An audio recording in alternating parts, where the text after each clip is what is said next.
There we go. Well,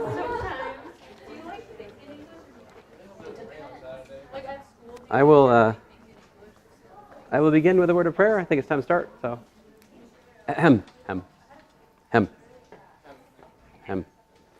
Dear Father, we thank you for this day. I thank you for the students. Just ask you to bless our work today, Lord. In your name I pray. Amen. So today, option 3 won out. So that means we'll be talking about waves and sound.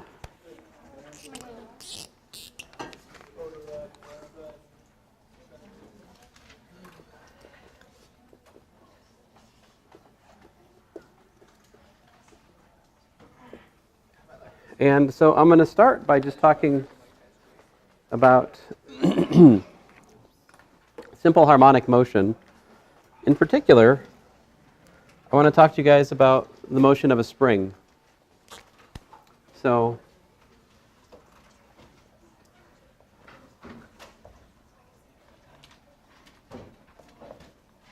simple harmonic motion, or SHM as it's sometimes referred to, is the kind of motion we observe if we think about a spring like this, and then it's perhaps attached to some mass, all right? And what happens when you attach a mass to a spring, and we're assuming it's like on a surface where there's no friction, so this thing just slides freely. You could think about it vertically if you wanted, just the same. So if we take that mass and there's a spring with spring constant K, and we stretch the spring out and let it go from a distance A from the equilibrium point, right? So suppose this is where x is equal to 0, and this is actually all the way out here at x equals to A. So imagining I'm taking the mass, I'm stretching the spring out to a distance A away from the equilibrium position, and then I'm letting it go. What happens after that point?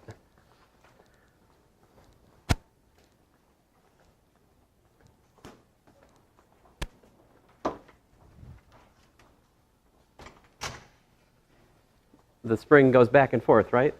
And the mass travels back and forth with the spring, right? So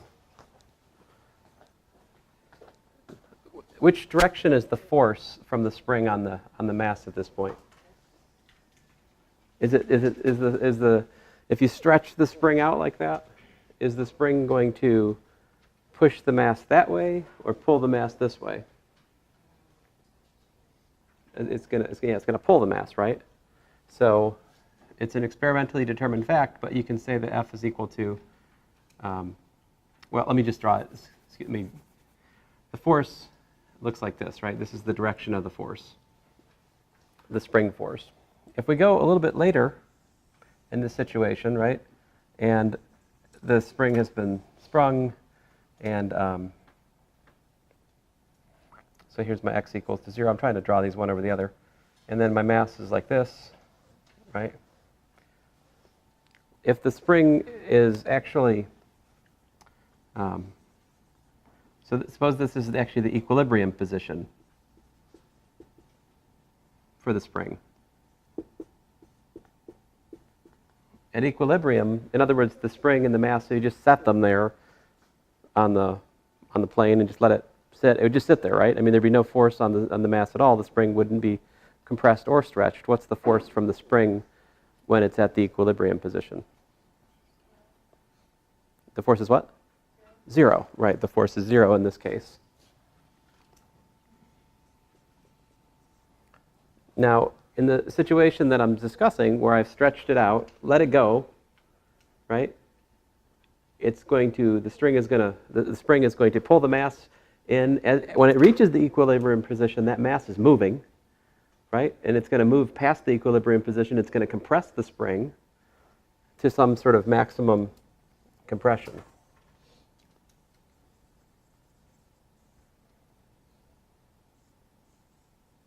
All right? So at this point, I would say that x is equal to minus a. Because I'm using x as a coordinate here.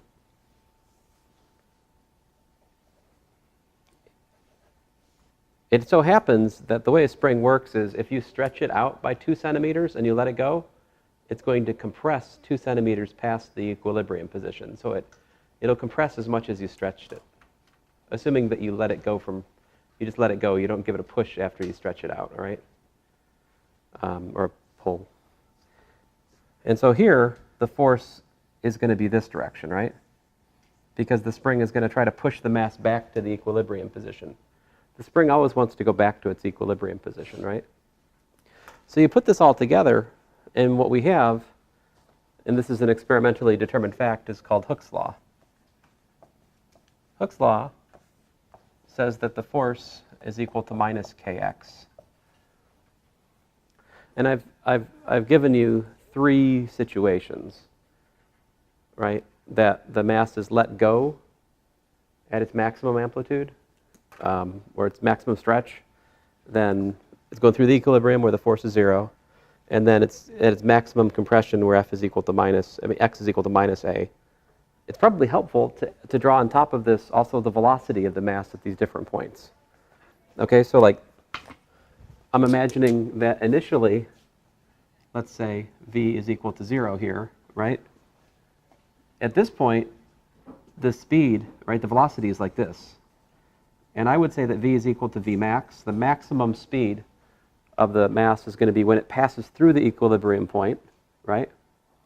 What's the velocity when it's at its maximum compression? Just before it turns back around and springs back, the velocity here, the speed of the mass, is what?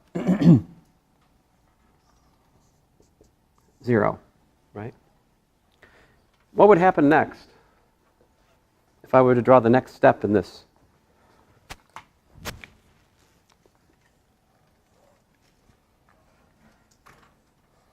So suppose I go, okay, next step, the 4th step, x is equal to 0, the force is equal to 0. What's the velocity look like?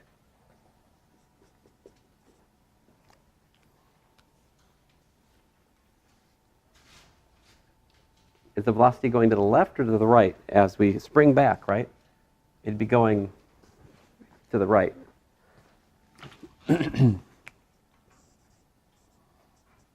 And again, the speed would still be the max speed.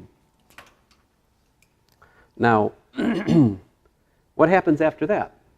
If you go one more step, if we're taking the same kind of steps that I've been taking so far, what happens if we let it keep going? What happens? It does what?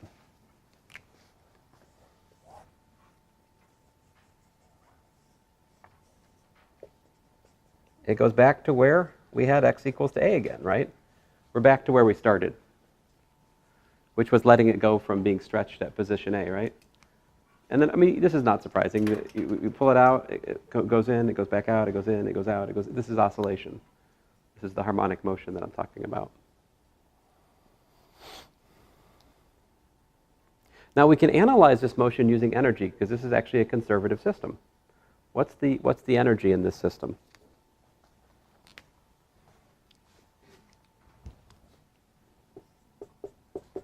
It is 1/2 kx squared plus 1/2 mv squared. It's the potential energy of the spring plus the kinetic energy of the mass. We're assuming that the spring itself has no mass, right? Or it's negligible, all right? Just so we don't get things too complicated. But so what is that total energy then? Can you relate it to a couple of different things here? The total energy for a spring, there's 2 special, what's that? It's, okay, it is related to a potential energy at what point in the motion? The total energy of the spring is the potential energy of the spring at the maximum compression or the maximum stretching of the motion. So either one of those, we'd either have 1/2 ka squared or 1/2 k times minus a squared. Either way, it's equal to 1/2 ka squared, where a is the amplitude of the motion, right? But what else is it equal to? Where can you have 0 potential energy? In these diagrams I've drawn up here, we have 0 potential energy here, and also here. Because, again, the potential energy is 1/2 kx squared, and x is 0, so potential energy is 0 at those 2 points in the motion. As you're going through the equilibrium position, you have 0 potential energy. You've got all kinetic energy. So we can write 1/2 ka squared is equal to 1/2 mv max squared.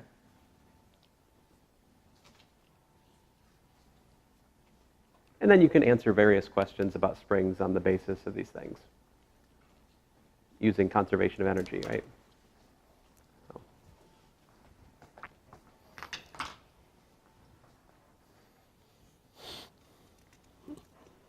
All right. Now, I guess you could ask the question, how much time does it take for it to go and get back to where it started? Like, if I think about this as event 1, event 2, event 3, event 4, event 5, how much time does it take us to get through events 1 through 4 to get back to 5, which is where we started? Like, that's what's called the period, right? The period is how long it takes us to get back where we started. And if you do the math, it turns out that the period for the simple harmonic motion of a spring is just equal to 2 pi square root of m over k. All right, this is the period for simple harmonic motion of a spring.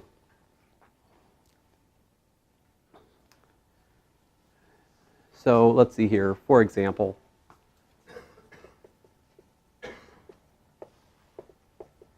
if you had a mass which was 10 kilograms, and suppose you had a spring constant which was 500 newtons per meter, then what would the period be?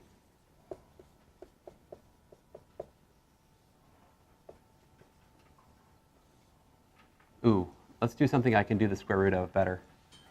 Let's say that the mass was not 10 kilograms, but 2,000 kilograms. There we go. So that gives me 2,000 kilograms divided by 500 newtons over meters, which is 2 pi times the square root of, 4. Isn't that convenient?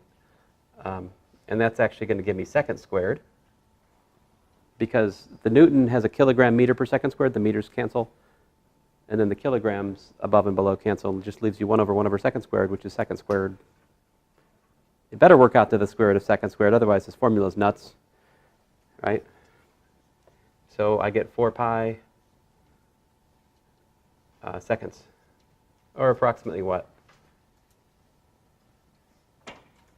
12.6 seconds, something like that.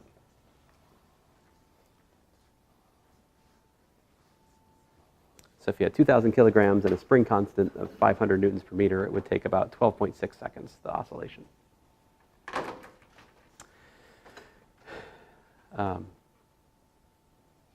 So if the amplitude of the motion here, suppose that the amplitude was equal to 3.0 meters, how much energy would this spring mass system have?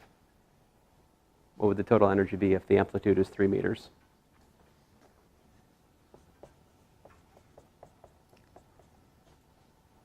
One half Ka squared, right? Which would be 1/2, what's K?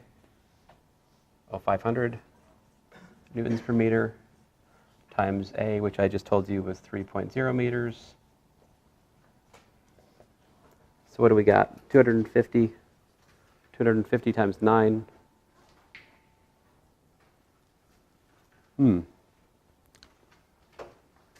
2,250 joules, is that right?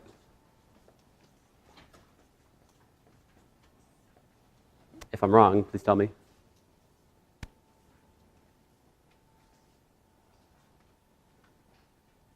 I got locked out of my office today, so I'm kind of a little bit off kilter. My own stupid fault, you know, I mean, it's bound to happen at some point. Stupid keys. Now, what's the frequency What is frequency, by the way? This is a concept that maybe we haven't talked about in here yet. How is frequency? So if you've got some kind of motion which is periodic, what does that mean? There's some sort of event that's happening over and over and over again at regular intervals, right? The duration of time it takes you to get back where you started and keep doing the same thing again, that's the period. The frequency is defined to be 1 over the period, right? So frequency, F, is by definition 1 over T. So for what it's worth, the frequency here would be what? 1 over 12.6 seconds, which would be, oh, I don't know what that is. I'm not going to try to. It's a pretty low frequency, I'll tell you that. 0.079, let's get nuts, 3, 7, there's an entirely too many, there's a few insignificant figures there for you. 0.07937 1 over seconds. Now 1 over seconds is so important, it has a name. All right, what is 1 over seconds called? A hertz, right? So this is 0.07937 hertz. That would be the frequency for this motion. Let's see, what's another thing we could calculate here before we go on to the next topic? Energy? Oh, energy we got right there. The total energy is 2250. Yeah, velocity. What's the max velocity for this system? So what would that be?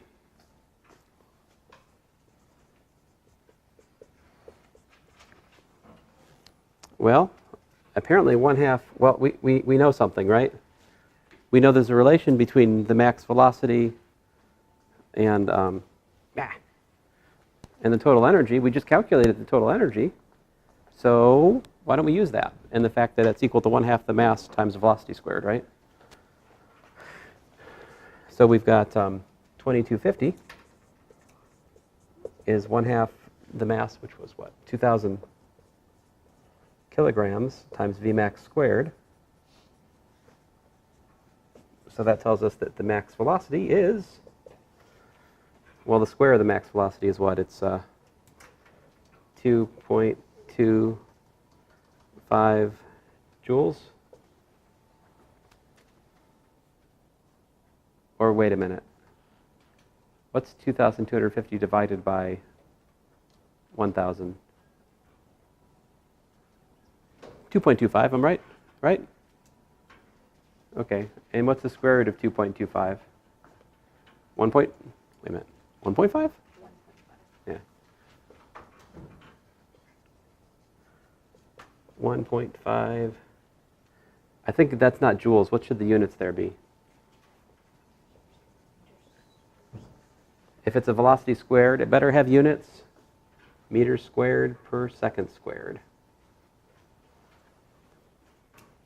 As you guys know, if you don't put units on intermediate calculations, I don't take off points.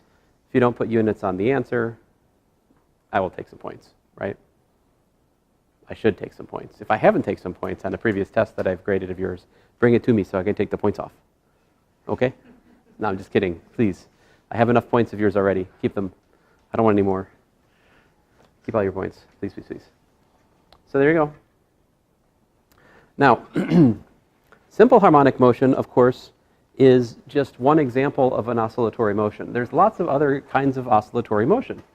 What's another period that we've studied in this class? Not in lecture so much, but definitely in lab. We studied simple pendulum, right? What was the period of a simple pendulum?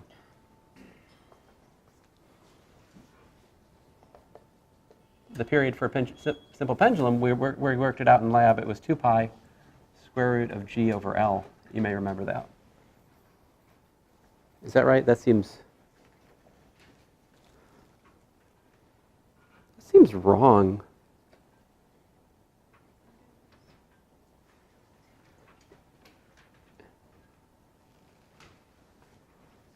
The units on that are wrong.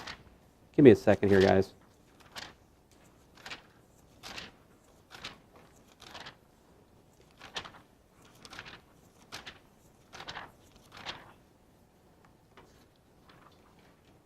Yeah, L over G.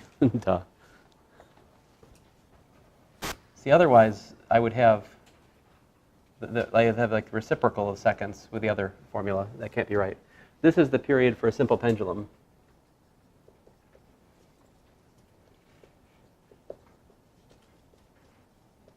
So you could also ask questions about that, right? So what's the condition, though, in order for this to be the legitimate formula? Uh-oh. Did I also do that? Oh, yeah, yeah. Oh, I know what happened. You know what happened? I know what happened. What's the frequency? Frequency is 1 over the period, right? So that would be 1 over 2 pi, 1 over the square root of L over G, which would be 1 over 2 pi square root of G over L. So that's what happened. I had inadvertently copied the formula down for the frequency of a simple pendulum. That explains it. All of this said, technically speaking, this is a lie, right? Because really, if the pendulum swings any kind of appreciable angle, the formula for the period was way, way more complicated, wasn't it? Remember the lab book has this horrible formula for corrections to the period? So this is only for small angles. So theta has to be, pretty small. So theta, approximately 0 degrees. Certainly something like minus 10 degrees, less than theta, less than 10 degrees will give you good to like 1% for sure. Yeah. All right. So springs with friction are another thing you could talk about, but we don't really have the mathematics for that. I'll just tell you that if you go on and study more math and you take a course in differential equations, there we can study springs that are immersed in other things.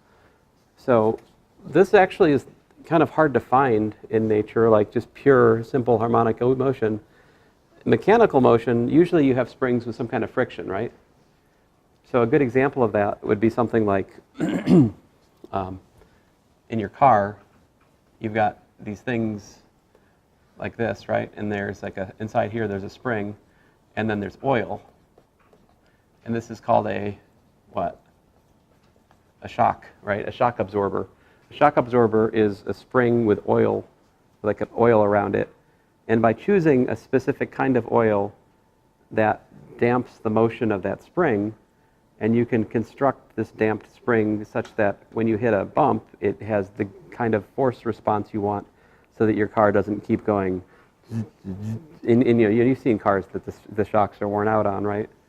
They just keep bouncing and bouncing and bouncing.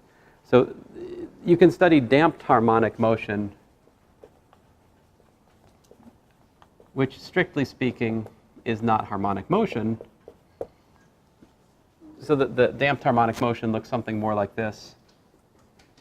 If I was to plot x versus t, damped harmonic motion looks something like this.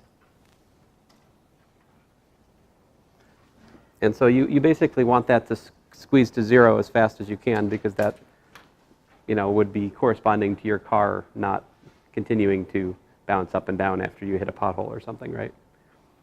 But we don't have the mathematics to do that in here, so all I can do is just talk about it qualitatively. Now, from a strict logical perspective, that's not oscillatory motion, is it? From the strictest sense of the term, it's not, because you never return to where you started, right? It's not an oscillation. It's like a quasi-periodic thing, because you're never, at the same time, I think we would all agree from a qualitative perspective, it is kind of oscillatory, right? So that's why sometimes people will call such motion quasi-periodic. These are just words. Anyway, so in other words, I don't have any earthly idea how I would assign you a question that I would give you points on that, except to just ask you to regurgitate back to you what I just said to you. So, oh, that's an unfortunate choice of terminology. Let's see here. So moving on, let's talk about waves. So we have now, well, I'm still, I guess, in chapter 11, somewhat.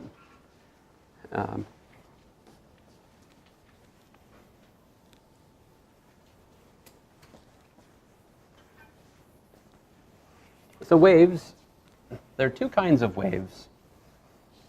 When we're thinking about mechanical waves, at least two kinds that we typically talk about. And those two kinds of waves are waves, well, the two kinds of waves.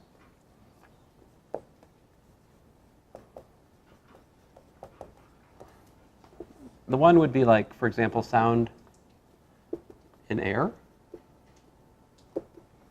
The other one would be like, say, for example, waves on a string.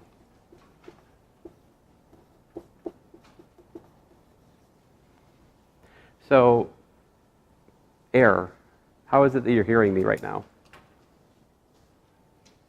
What is it? What kind of wave is that? Well, actually what it is it's variations in pressure, right? Rarefractions and refractions of the pressure of the air coming at you. So the oscillation of the wave is in the same direction as the propagation of the wave, all right? And that makes it what's called a longitudinal wave.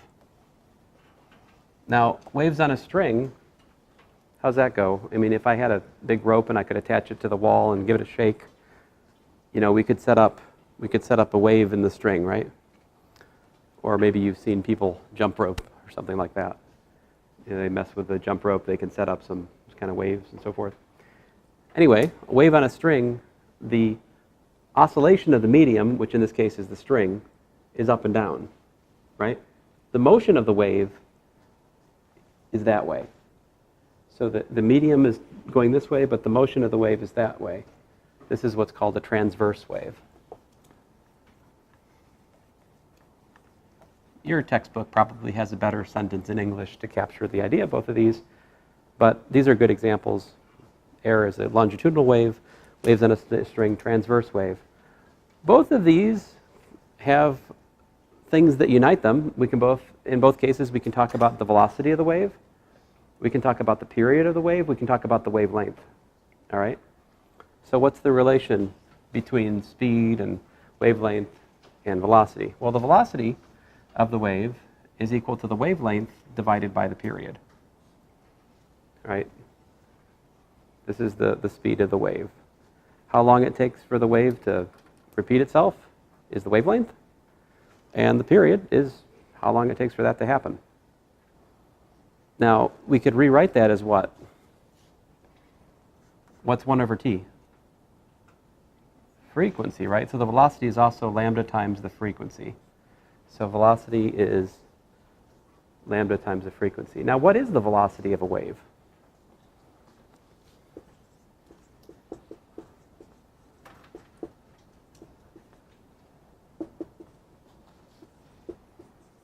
So what is the velocity in different contexts?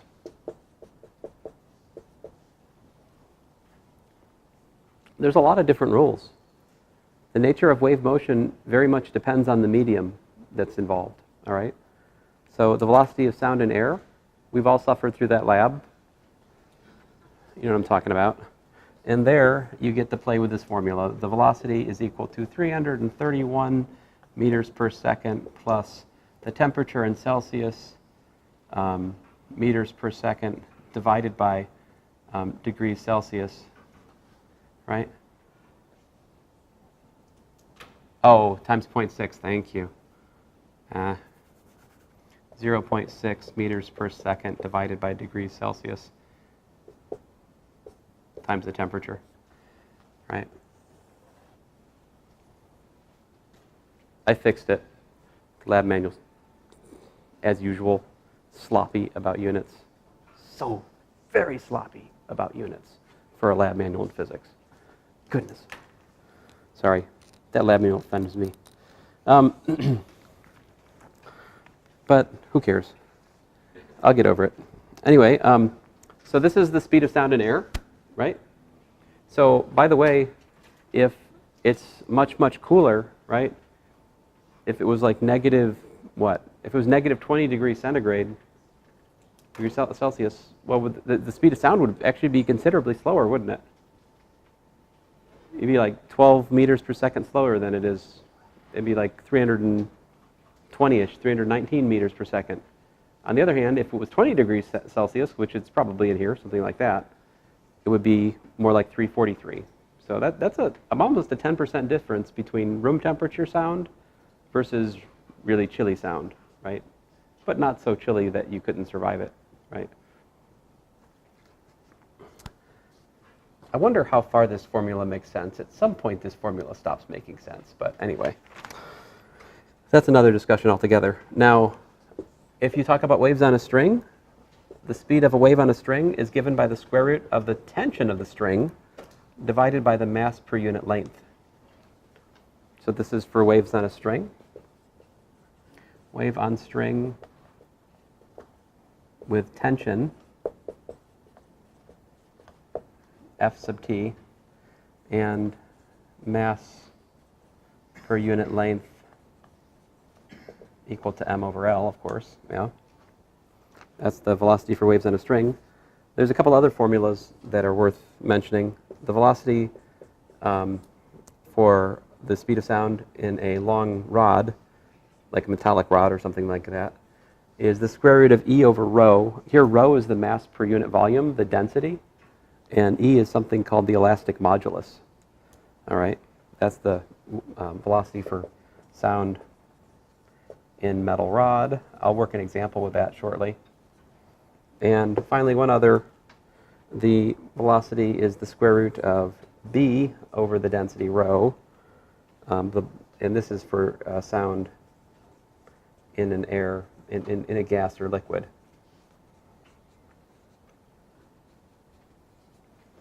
Ignoring temperature, obviously. So if you fixed the temperature, you could calculate the 331 meters per second from the square root of B over rho. If you knew, B is the so-called bulk modulus.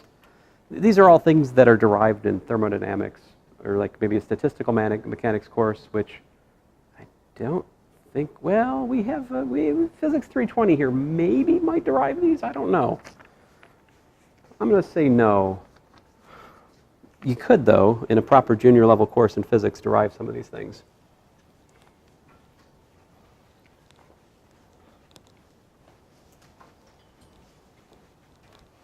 But for you guys, they're just things that I would provide for you in such a question, right?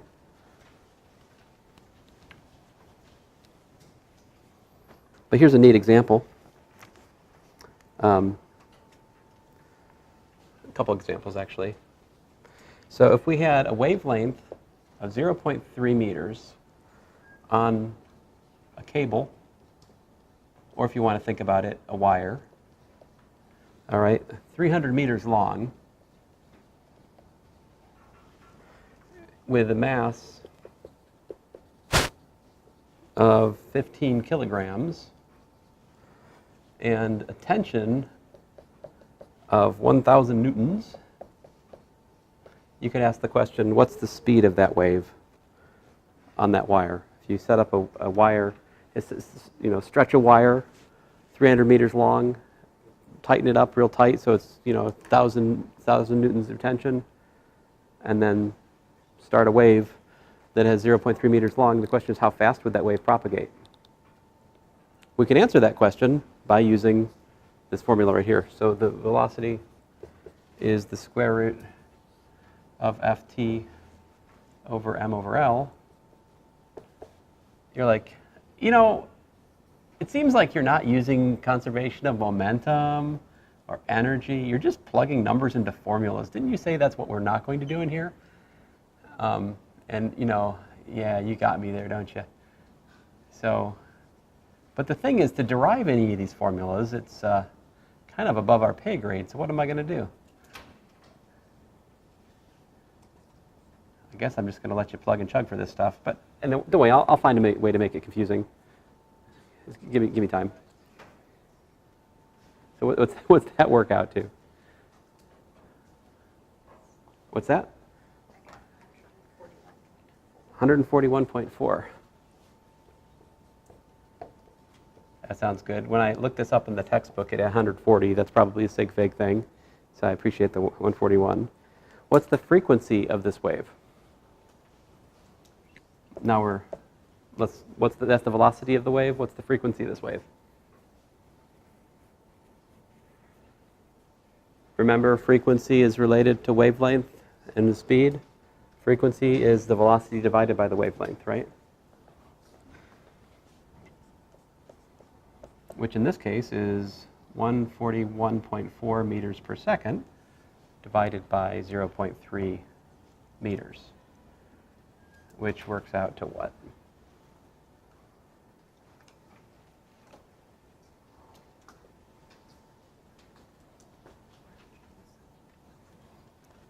$471.3 hertz. Yeah.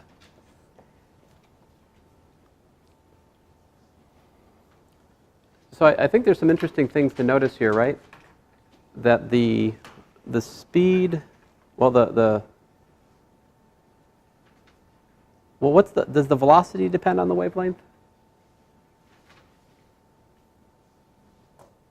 It doesn't, right? So the velocity of a wave on a string is independent of the wavelength. That's pretty neat. Okay, so my next example.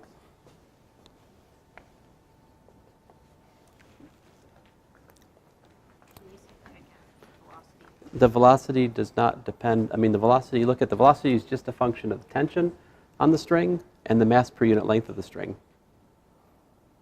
or in this case wire. Does it make sense if you think about it? If you pull the string more tight, would the wave go faster on it? Think about having like a really loose rope and giving it a wiggle. You watch the disturbance travel along the rope. It goes kind of slow, right?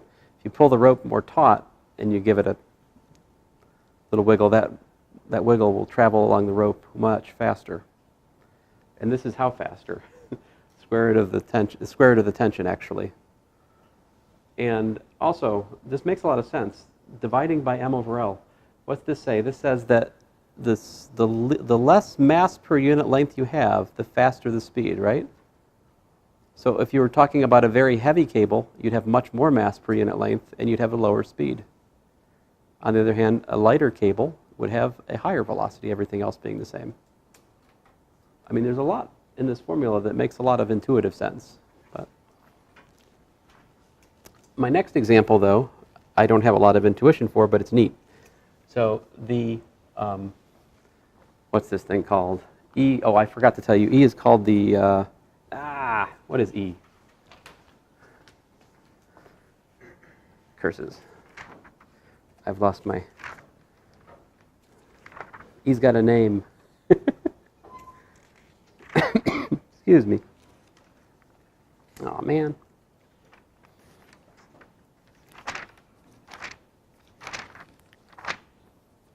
It's some kind of modulus. Trying to give credit where credit's due. Come on. Come on. Ah, yes. E is for elastic, huh? This is obviously given for Mr. Elastic. All right, as opposed to the B over P, which is the bulk modulus, obviously named for Mr. Bulk. It's a joke. But the elastic modulus for steel is actually about 2 times 10 to the 11th newtons per meter squared. The density of steel, in other words, mass per unit volume, is about 7.8 times 10 to the 3rd kilograms per cubic meter. So in contrast, what's the density of water? A gram per cubic centimeter? Chemists. So if we want to use units of kilograms and meters cubed, there's about 1,000 kilograms per cubic meter in water, give or take, seawater or whatever. In contrast, ice has a density of what? Something like 912 kilograms per meter cubed, which is good, because otherwise ice wouldn't float. That's all I'm giving you of the fluids chapter. I hope you're happy. All right, but ice floats. It's good. You had this course so that you know that. You guys are dead. Is it the thought of the final? Is it just, or the thought of finals? It's all your other finals, right? It's not mine. No? Okay.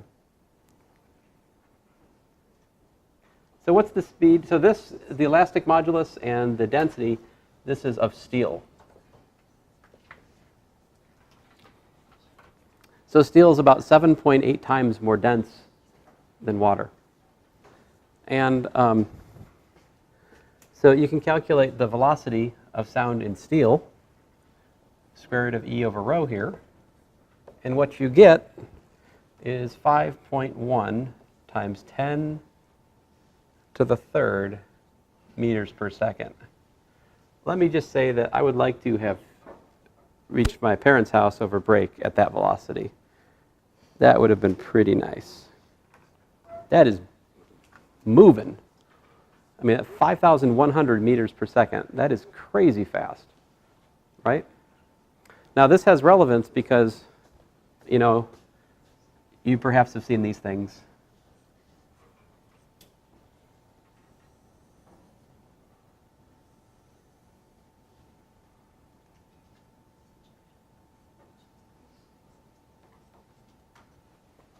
So Mr. Top Hat could lay his head down there on the train track, and you know, maybe he could hear the, see here, do do do do do do do do,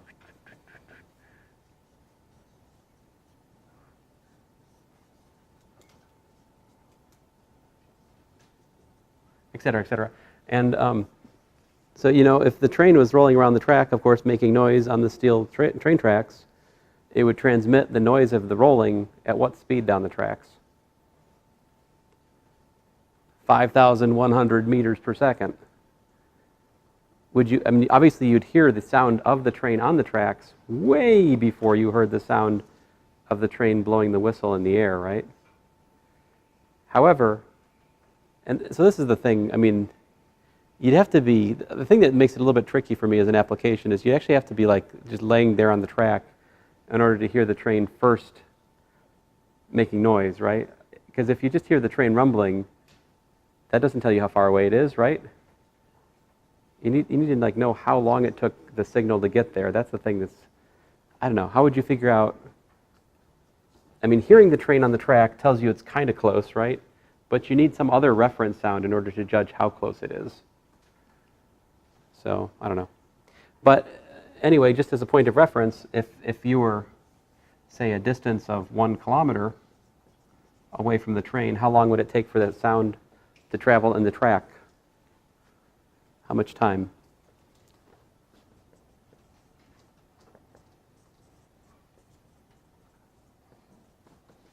How much sound would it take for the sound to travel 1 kilometer in steel?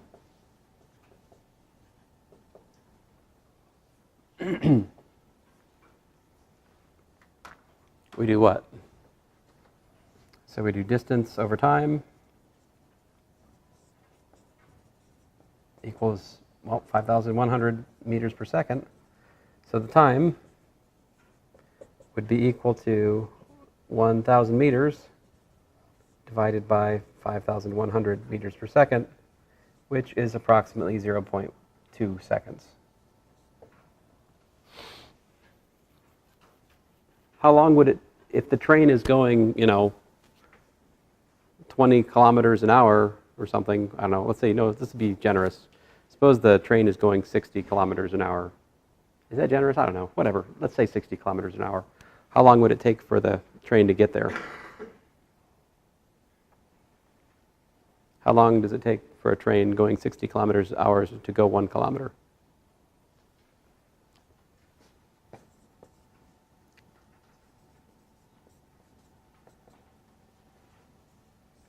What's delta t?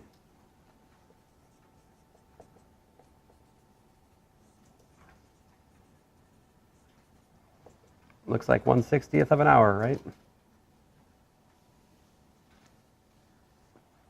In other words, a minute.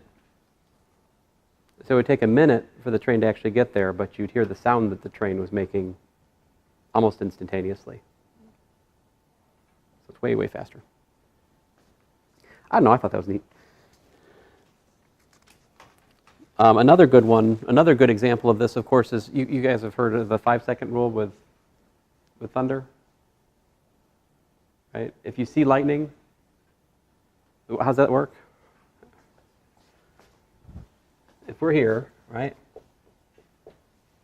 and we see, right, at, say, t equals to 0 seconds, and then you hear thunder at time 10 seconds, then how far away was the lightning?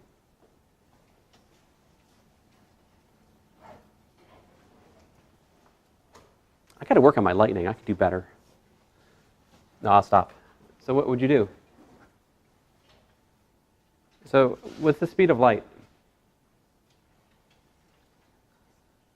the speed of light is 3 times 10 to the 8th meters per second.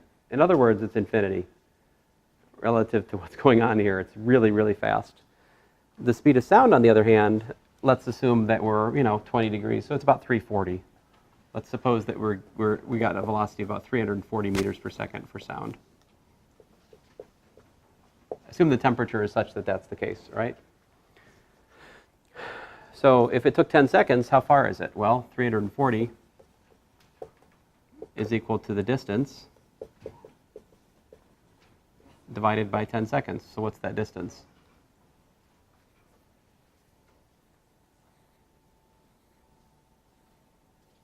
Looks like what?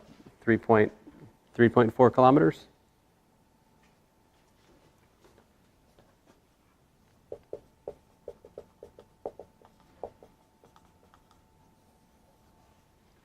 And how far is 3.4 kilometers?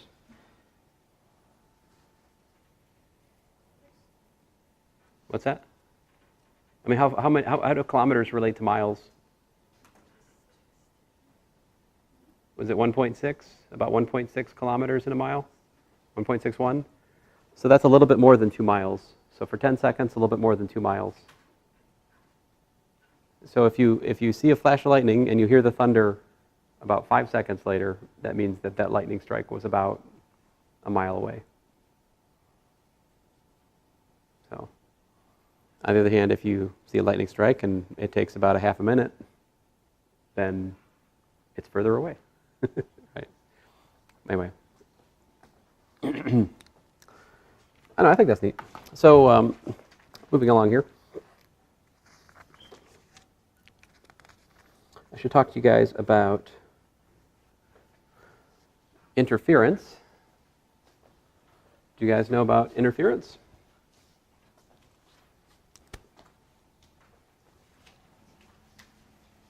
So there are 2 kinds of interference, sort of grossly speaking.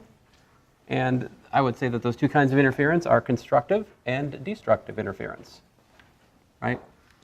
Now, there's more interesting and complicated kind of partial versions of either of those, but I think that's the main thing to talk about, is constructive. So in constructive interference, you'd have something like this. Here's your wave 1. Here's your wave 2. Trying to make them match up. So I'm because we don't want to get too, oh man. You know what? Let me try that again. So I'm trying to draw here at the moment is 2 waves which match up. So if I had this, wave 1 maybe looked like this. And I'll draw the other wave on the same axis even. You have wave 2 looks like this. All right. So I have, let's say, wave A and wave B. Come on.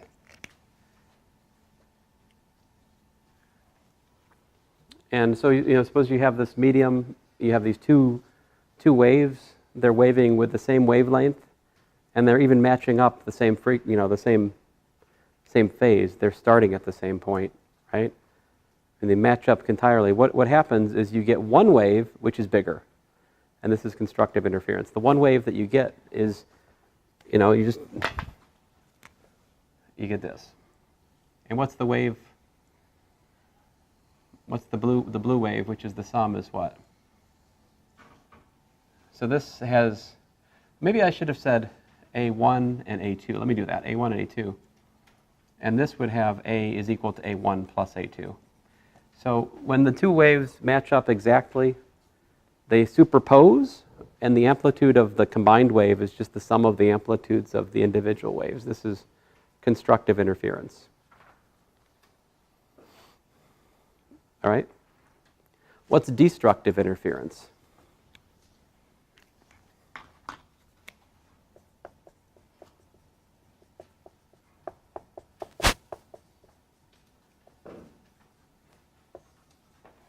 If I make a picture of it, you know, maybe my first wave looks like this. And my second wave is 180 degrees out of phase with the first one. In other words, where the first wave's going up, the second wave's going down. Or the first wave's going down, the second wave's going up. I mean, it's always vice versa, the motion. So let's say that this is the other wave that's being involved here. So I'll say that the green one has amplitude A2, and the black one has amplitude A1, all right? Which means that's the distance, right? So A2 would be the distance. This distance would be A2. What happens in this situation when you have both of these waves in a medium? And we could either be talking about transverse or longitudinal. Destructive and constructive interference happens for both kinds of waves. Just don't ask me to draw the picture for the longitudinal one. I draw a picture for transverse way better. So when you add these together, you get a smaller amplitude. The green and the black cancel out, and they leave me something smaller, which I'll make red, something like this. And what's the amplitude of the cancel out wave? It's A1 minus A2, right? We also talk about completely destructive. What's completely destructive interference?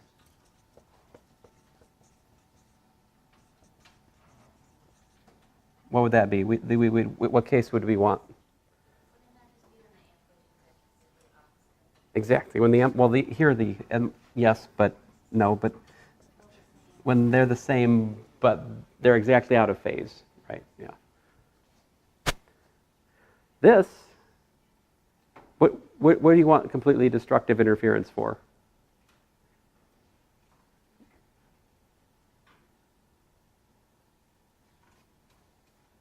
Maybe some of you are going to be riding on a plane soon, right? And for some reason you don't enjoy the sound of jet engines for 3 hours, right? And you'd like to just kind of hear your own thoughts. How could you achieve that? If you had a very nice pair of these, you could do this, right? Noise canceling headphones, right?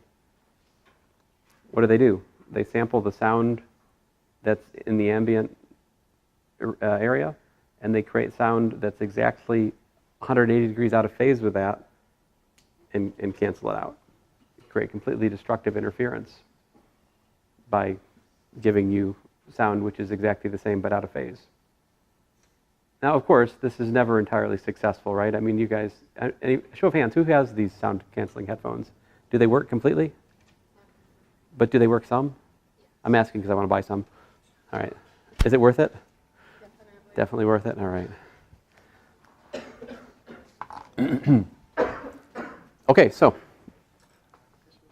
that is constructive and destructive interference. Now sound, we should talk a little bit more about sound. What's audible sound? Audible frequencies are what? Something like 20 hertz to 20,000 hertz. That's quite a range.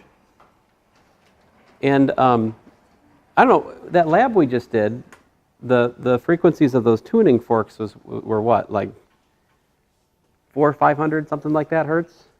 But they sounded awful high pitched, didn't they? So I don't know, like where is the bulk of sounds we hear? It seems like they must be between, what, 50 and 1,000 hertz, something like that. 20 hertz is like pretty good bass, right?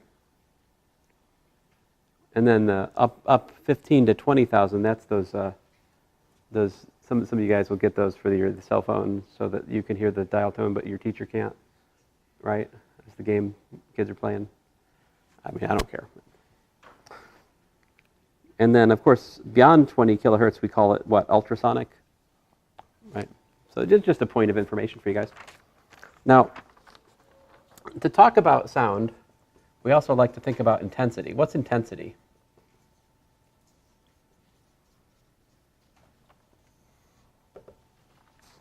We typically use the symbol I for that. And so I, the intensity of sound, is equal to the energy per unit area time. So, again, intensity of sound is energy per unit area time. So just to give you a sense of how this works, let me give you an example. A noisy restaurant. How much energy per,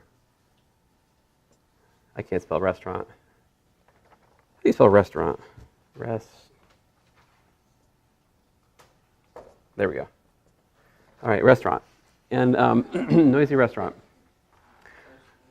So you got, it turns out, the intensity is something like 1 times 10 to the minus 5th watts per meter squared. All right.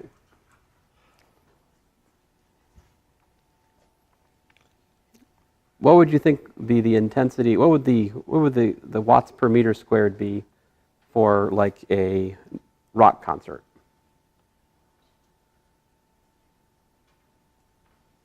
I mean, a noisy restaurant and a rock concert. I mean, a noisy restaurant is really noisy, right? I mean, a rock concert is more noisy, but is it that much more noisy? I mean, it doesn't seem like it, does it? I don't really have much experience. Toby Mac concert. Is Toby Mac loud? I don't know. I was thinking of wearing a bandana to, like, it's a cool thing or something, but I don't have. Fashion one out of paper or something. But no, a rock concert, or a rap concert if you like, I don't know, whatever. Tuba concert. No, not a tuba concert. Tuba concert wouldn't be this loud. But the intensity for a loud concert is something like 1 watt per meter squared.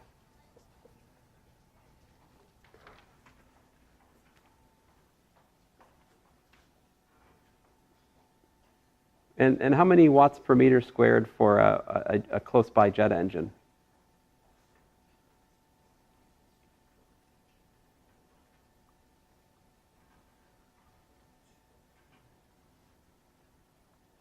Actually, a close-by jet noise gives an intensity of something like 100 watts per meter squared.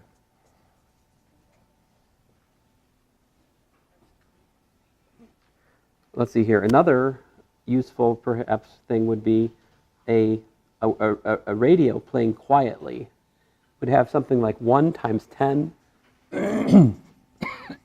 Man, my voice is about to go. 1 times 10 to the minus 8th watts per meter squared. So look at that. I mean, quiet radio to, this is more striking. Quiet radio to noisy restaurant, 1,000 times more intensity.